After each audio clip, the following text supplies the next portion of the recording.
नमस्कार मित्रों, हिंदी साहित्यशाला के यूट्यूब चैनल पर एक बार फिर से आपका स्वागत है।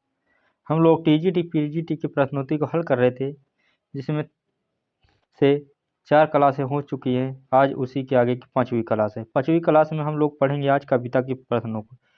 कविता पर जितने भी प्रश्न पूछे जा सकते हैं या पूछे गए हैं, उन सभी प्रश्नों को हल करेंगे। तो आइए, इसमें लगभग 150 या से 200 प्रश्न कविता पर हैं। तो आइए शुरू करते हैं। आज का पहला प्रश्न क्या है? तो आज का पहला प्रश्न है, यानी 190 नंबर क्वेश्चन हम लोग कर चुके थे, उसके आगे के प्रश्नों को हल करेंगे। तो 90 नंबर का प्रश्न है कि भारतेंदु मंडल के कवियों में इनमें से कौन सा कवि सम्मिलित नहीं था। यानी भारतेंदु मंडल के कवि में कौन सा कवि सम्मिलित नहीं था, बताना है। तो ठाकुर जगमोहन सिंह, बद्री नारायण चौधरी, प्रेमघन, राधा कृष्णदास और श्रीधर पाठक। तो इसमें बताना कौन सम्मिलित नहीं थे भारतेंदु युग में। इसका राइट आंसर होगा डी, यानी श्रीधर पाठक। श्रीधर पाठक इसमें शामिल नहीं थे। आज का दूसरा प्रश्न है कि हिंदी भाषा का प्रथम राष्ट्रीय कवि कौन था। यानी हिंदी का प्रथम राष्ट्र कवि किसे माना जाता है। तो इसका राइट आंसर होगा पहला कवि श्रीधर पाठक जी को। राइट आंसर डी होगा।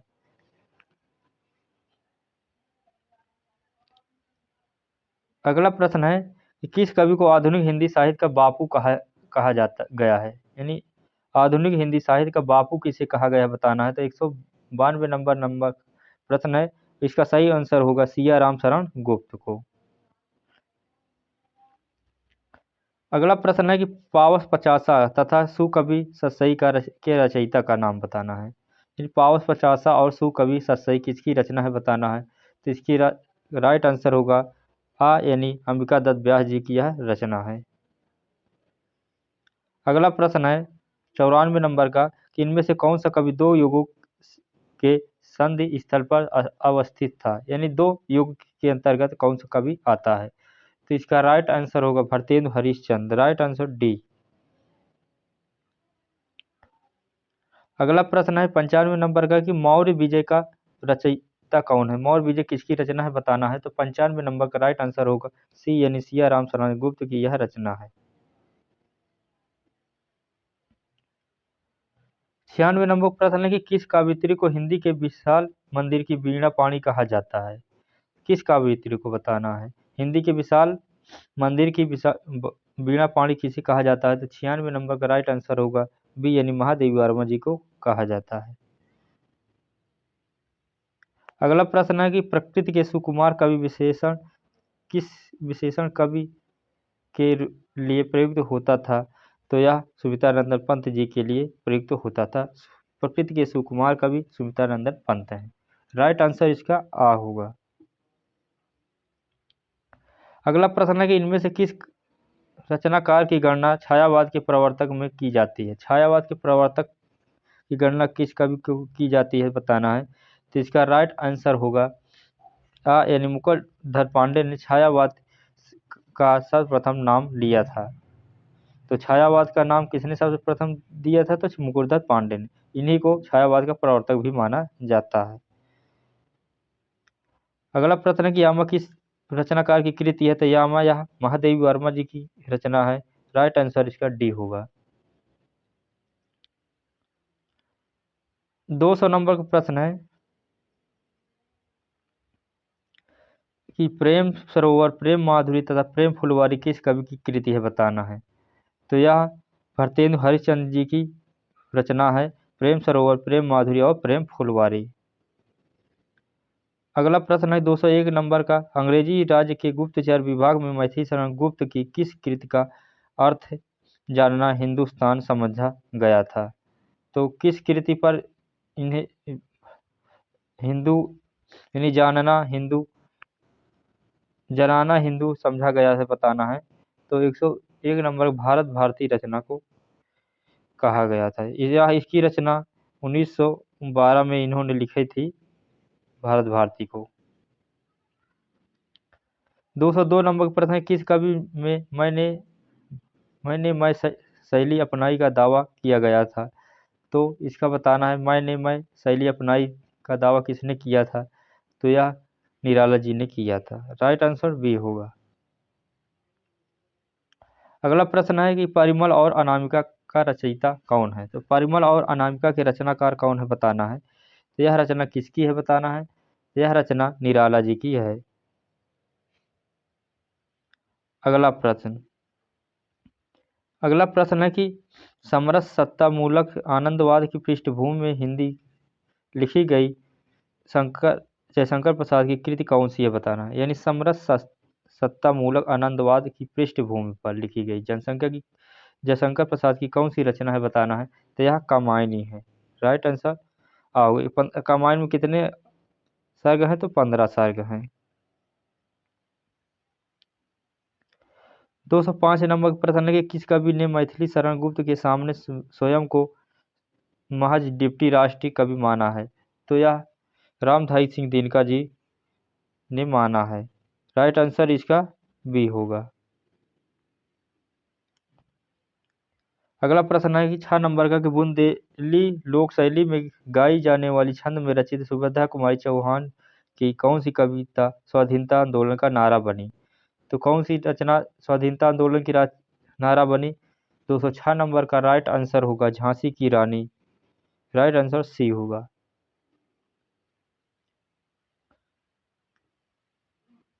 अगला प्रश्न है कि किस कवि को सहजता का कवि कहा जाता है। तो सहजता के कवि भवानी प्रसाद मिश्र जी को कहा जाता है। अगला प्रश्न है कि महादेवी वर्मा की यामा में कितनी कृतियां सम्मिलित हैं। यह कृति यामा में कितनी कृतियां संग्रहित हैं बताना है। तो 208 नंबर का राइट आंसर होगा 4। अगला प्रश्न है कि आत्मजयी का रचनाकार कौन है। तो आत्मजयी के रचनाकार कौन है बताना है। तो यह कुंवर नारायण जी की रचना है आत्मजयी। अगला प्रश्न है 210 नंबर का कि ब्रज भाषा के आधुनिक कवि इनमें से कौन है। ब्रज भाषा आधुनिक कवि कौन है बताना है। तो 210 नंबर का राइट आंसर होगा बी यानी जगन्नाथ दास रत्नाकर। 11 नंबर प्रश्न है कि कैदी और कोकिला रचना किस रचनाकार की रचना है बताना है। कैदी और कोकिला यह रचना किसकी है बताना। यह माखनलाल चतुर्वेदी जी की रचना है।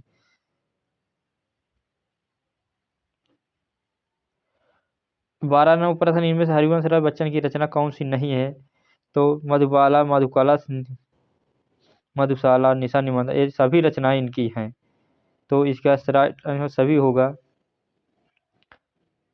ये सभी रचनाएं हरिवंश राय बच्चन जी की हैं। 13 नंबर प्रश्न है कि आंसू की बालिका किस कवि की रचना है। तो यह सुमित्रानंद पंत जी की रचना है। राइट आंसर इसका बी होगा। आगे का प्रश्न है कि आधुनिक हिंदी में राम काव्य का लोकप्रिय प्रबंध काव्य कौन सा है। तो आधुनिक हिंदी में राम काव्य का लोकप्रिय प्रबंध काव्य कौन सा है। 14 नंबर का राइट आंसर होगा सी यानी साकेत। साकेत किसकी रचना है। मैथिली शरण गुप्त जी की है। अगला प्रश्न है कि मनुष्यों की मुक्ति की तरह कविता की भी मुक्ति है यह कथन किसका है। तो 15 नंबर का राइट आंसर होगा ए यानी निराला जी की है। यानी कविता इन्होंने कहा तो मनुष्य की मुक्ति की तरह कविता की भी मुक्ति है। यह कविता पर इन्होंने लिखा था। अगला प्रश्न है उर्वशी का रचनाकार कौन। उर्वशी रचना किसकी है बताना है।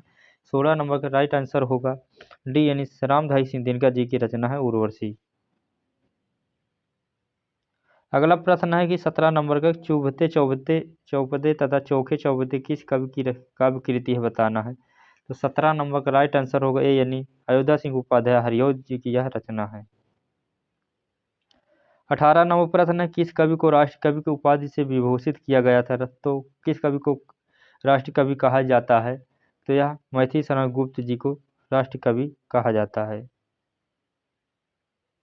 अगला प्रश्न है किस कवि ने गांव गांव घर घर घूम कर रात रात भर घरों के पिछवाड़े बैठकर सोहर और विवाह गीतों को चुन चुनकर उसमें कविता कौमुदी संकलन तैयार किया था। तो यह किस कवि ने किया था ऐसा।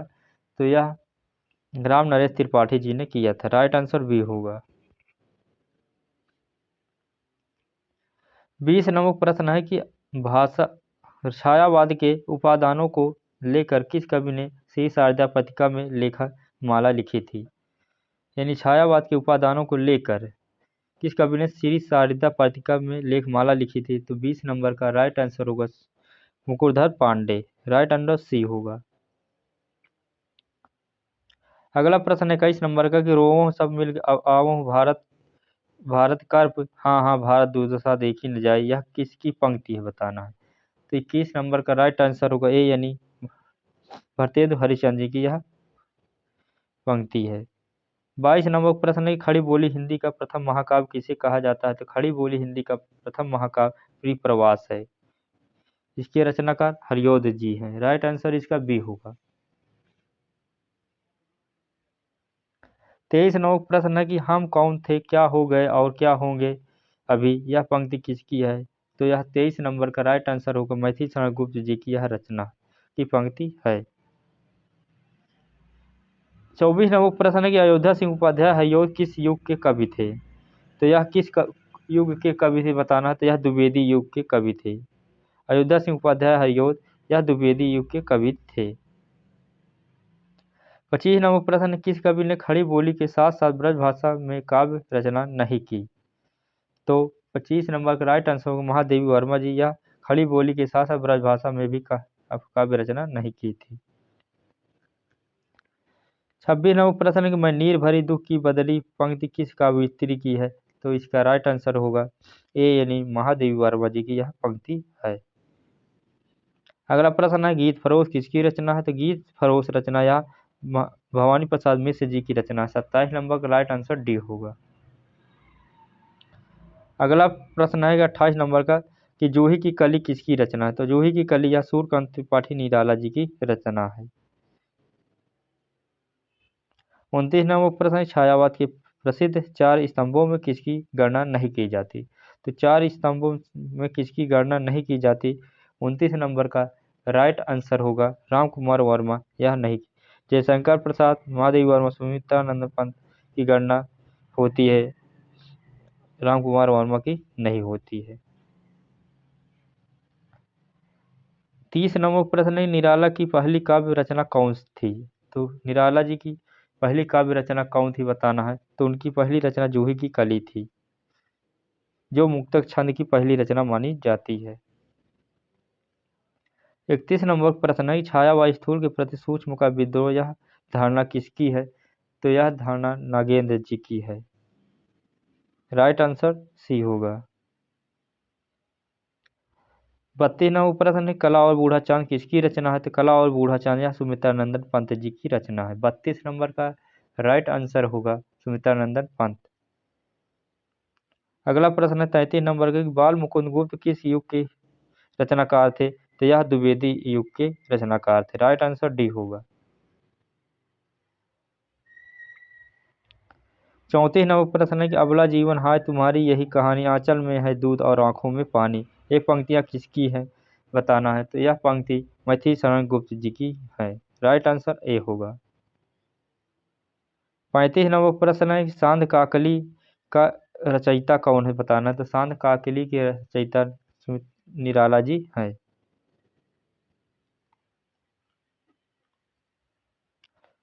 36 नंबर प्रश्न है कुरुक्षेत्र किसकी रचना है बताना है। तो कुरुक्षेत्र किसकी रचना है बताना, तो यह रामधारी सिंह दिनकर जी की रचना है, राइट आंसर ए होगा। 37 नंबर प्रश्न है निराला द्वारा रचित प्रसिद्ध शोक गीत कौन था? तो इनका शोक गीत सरोज स्मृति था, राइट आंसर 37 नंबर का सरोज स्मृति। सरोज इनकी पुत्री का नाम था, उस अपनी पुत्री के मृत्यु पर यह गीत लिखा था सरोज अपने पुत्री के नाम पर। 38 नंबर प्रश्न है कि प्रेम और मस्ती की काव्य धारा का कवि किसे माना जाता है? प्रेम और मस्ती की काव्य धारा या हरिवंश राय बच्चन को भी माना जाता है, तो हरिवंश राय बच्चन राइट आंसर होगा। 39 नंबर प्रश्न है कि महाप्राण की उपाधि किस कवि के नाम के साथ जोड़ी गई थी?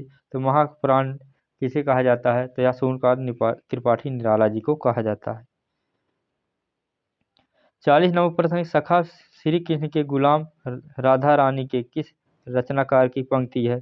तो यह 40 नंबर का राइट आंसर होगा भरतेंदु हरिश्चंद्र यानी डी नंबर राइट होगा।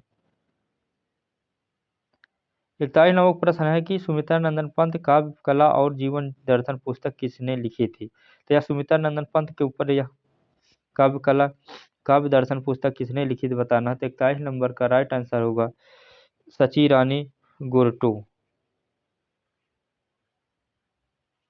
42 नंबर प्रश्न है मैथिली शरण गुप्त का जन्म कहाँ हुआ था बताना है। तो इनका जन्म चिरगांव में हुआ था। 43 नंबर प्रश्न है कि निराला से बढ़कर स्वच्छंदवादी कवि हिंदी में कोई नहीं, यह कथन किसका है बताना है। तो इस कथन किसका है? तो यह आचार्य हजारी प्रसाद द्विवेदी जी का यह कथन है। 44 नंबर प्रश्न है खुल गए छंद के बंद किसकी पंक्ति है बताना है। तो यह सुमित्रा नंदन पंत जी की पंक्ति है। 45 नंबर प्रश्न है कि अंग्रेज राज सुख साज सजे सब भारी, पै धन विदेश चली जात अति ख्वारी, यह पंक्ति किसकी है बताना है। तो इसका राइट आंसर होगा भरतेंद्र हरिश्चंद्र, ये सही होगा। 46 नंबर प्रश्न है कि सन 1857 के प्रथम स्वाधीनता संग्राम पर किसकी रचना उस दौर की प्रेरणा स्रोत थी। तो उस समय किसकी रचना प्रेरणा की स्रोत थी? तो वह सुविधा कुमारी चौहान की थी। राइट आंसर इसका डी होगा। अगला प्रश्न है सियाराम शरण गुप्त की विख्यात कवि के अनुज थे। तो यह मैथिली शरण गुप्त जी थे। अगला प्रश्न 48 नंबर का परिप्रवास किसकी रचना है किस विधा की रचना है बताना है। तो यह एक प्रबंध काव्य रचना है। क्या है? प्रबंध काव्य रचना है। राइट आंसर ए होगा। अगला प्रश्न है निराला की साहित्य साधना पुस्तक के लेखक कौन है। तो निराला की साहित्य साधना के पुस्तक के लेखक कौन है बताना है। तो यह रामविलास शर्मा जी हैं। राइट आंसर ए होगा। 250 नंबर प्रश्न है कि किसके नवीन छंद को देखकर रबर छंद कहकर मजाक उड़ाया गया था। तो यह निराला जी की रचना को छंद को देखकर। 51 नंबर प्रश्न है कि जयशंकर प्रसाद की किस कृति पर छायावाद की प्रथम प्रयोगशाला कहा गया था, किस रचना पर। तो यह झरना रचना पर कहा गया, यानी छायावाद की शुरुआत निराला जी की रचना जयशंकर प्रसाद की रचना झरना से माना जाता है। 52 नंबर प्रश्न किस कवि ने घोषणा की कि अग्रज जागृत युग के स्वप्न फूलों से नहीं चिनगारियों से सजाई जाते हैं। तो इसका राइट आंसर होगा ए, यानी रामधारी सिंह दिनकर ने घोषित किया था। अगला प्रश्न है कि गांधी पंच सती का रचयिता कौन है बताना है। तो यह रचना किसकी है। तो यह भवानी प्रसाद मिश्र जी की रचना है। अगला प्रश्न है 54 नंबर की नई कविता पत्रिका का प्रकाशन किस वर्ष शुरू हुआ था। तो नई कविता पत्रिका का प्रकाशन किस वर्ष शुरू हुआ था बताना है। तो यह 1954 ईस्वी से माना जाता है, शुरुआत हुई थी इसकी। अगला प्रश्न है कि तार सप्तक का प्रकाशन वर्ष क्या है। तार सप्तक में का प्रकाशन 1943 ईस्वी, यानी ए सही होगा। 56 नंबर प्रश्न की कभी कुछ ऐसी तान सुनाओ जिससे उथल पुथल मच जाए, एक हिलोर इधर से आए एक हिलोर उधर से आए, इन पंक्तियों के रचयिता का नाम क्या है बताना है। तो यह 56 नंबर का राइट आंसर होगा बालकृष्ण शर्मा नवीन। राइट आंसर ए होगा। 57 नंबर प्रश्न है कि अज्ञेय और आधुनिक रचना की समस्या किसकी पुस्तक है बताना है। तो यह राम स्वरूप चतुर्वेदी जी की पुस्तक का नाम है। अगला प्रश्न है कि 58 नंबर का कि तार सप्तक में इनमें से किस कवि की रचना का समावेश नहीं है। तार सप्तक के अंतर्गत किस कवि नहीं आते। तार सप्तक में 7 कवि आते हैं, इसमें से कौन नहीं आता बताना है। तो 58 नंबर का राइट आंसर होगा डी, यानी रघुवीर सहाय नहीं है। 59 नंबर प्रश्न है कि इन करुणा कलित हृदय में अब विकल रागनी बजती है, क्यों हाहाकार स्वरों में वेदना हासिम जग गरजती है। तो 59 नंबर का राइट आंसर होगा सी, यानी आंसू की यह पंक्तियां हैं। 69वां प्रश्न है कि तुम वहन कर सको जन मन में मेरे विचार, वाणी मेरी चाहिए तुम्हें क्या अलंकार। ये पंक्तियाँ किसकी है बताना है। तो यह पंक्ति सुमित्रा नंदन पंत जी की है। तो किसकी है? सुमित्रा नंदन पंत जी की है। 61वां प्रश्न है कि कुकुरमुत्ता किसकी रचना है बताना है। तो कुकुरमुत्ता किसकी रचना है? तो यह निराला जी की रचना है। 62वां प्रश्न है कुआसी किसकी रचना है। तो कुआसी रचना बालकृष्ण शर्मा नवीन जी की है। राइट आंसर बी होगा। 63वां प्रश्न है इनमें से विजय देवनारायण शाही की कृति कौन सी है बताना है। तो विजय देवनारायण शाही की रचना इसमें मछली है। बी नंबर सही होगा। 64वां प्रश्न है संसद से सड़क तक कविता संग्रह किस कवि की कहा जाता है। तो 64 नंबर का राइट आंसर होगा धूमिल। संसद से सड़क तक। दूसरा सप्तक किस वर्ष प्रकाशित हुआ बताना है। तो यह 1951 ईस्वी में प्रकाशित हुआ था। और तीसरे सप्तक का प्रकाशन 1959 है। 66 नंबर का प्रश्न है कि बाले तेरे बाल जाल में कैसे उलझा हूँ लोचन, छोड़ अभी से इन जग को। ये पंक्ति किसकी है। तो यह सुमित्रा नंदन पंत जी की पंक्ति है। 67 नंबर प्रश्न है कर्णप्रिया किसकी रचना है। कर्णप्रिया किसकी रचना है बताना है। तो यह धर्मवीर भारती जी की रचना है। प्रश्न नंबर 68 है कि इन रचनाकारों में से मूलतः गीतकार कौन है। तीन रचनाकारों मूलतः गीतकार कौन है बताना है। तो 68 नंबर का राइट आंसर होगा जानकी वल्लभ शास्त्री जी। यह एक गीतकार है।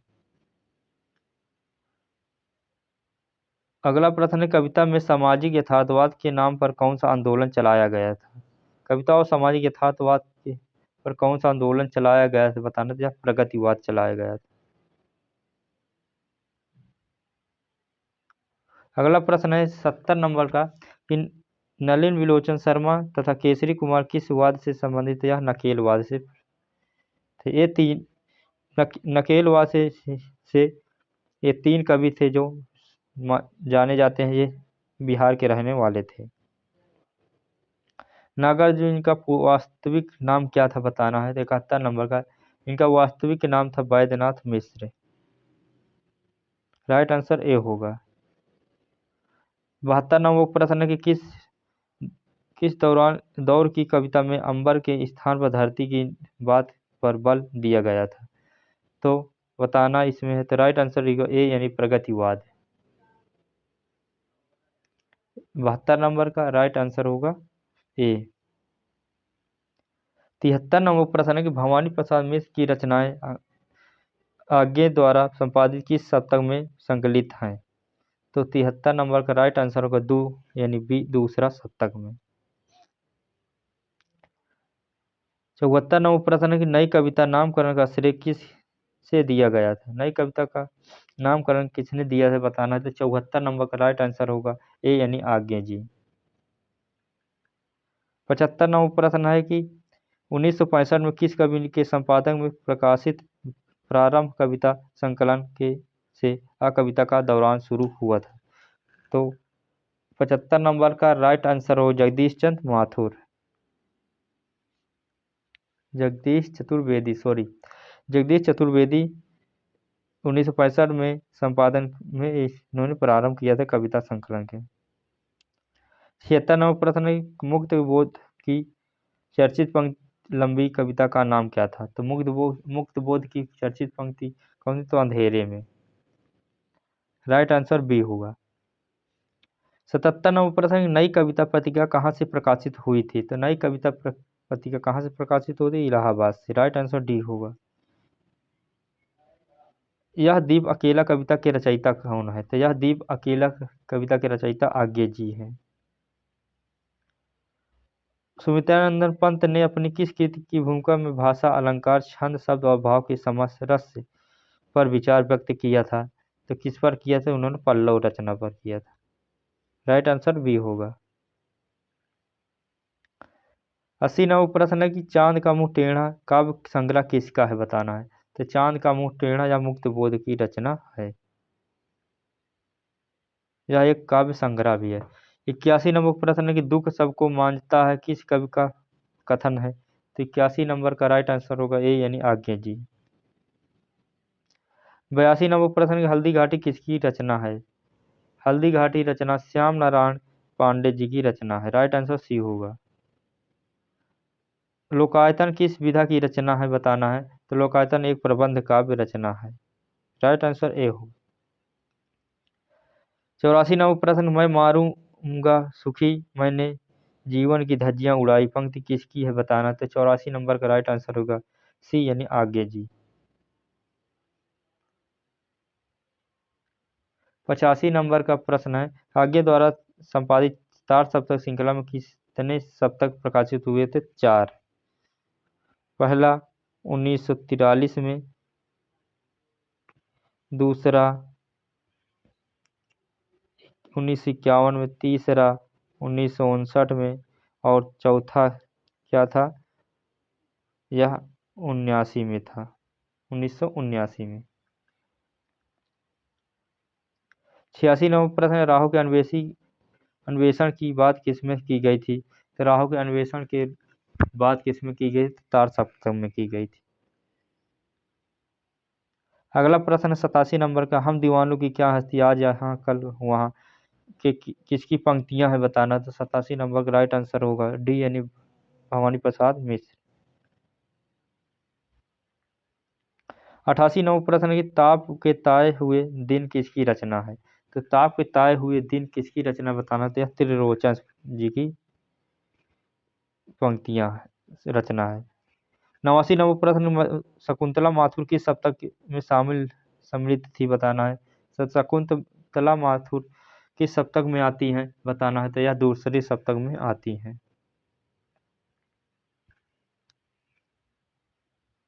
90 नंबर प्रश्न है, किस कवि को एक भारतीय आत्मा कहा गया था।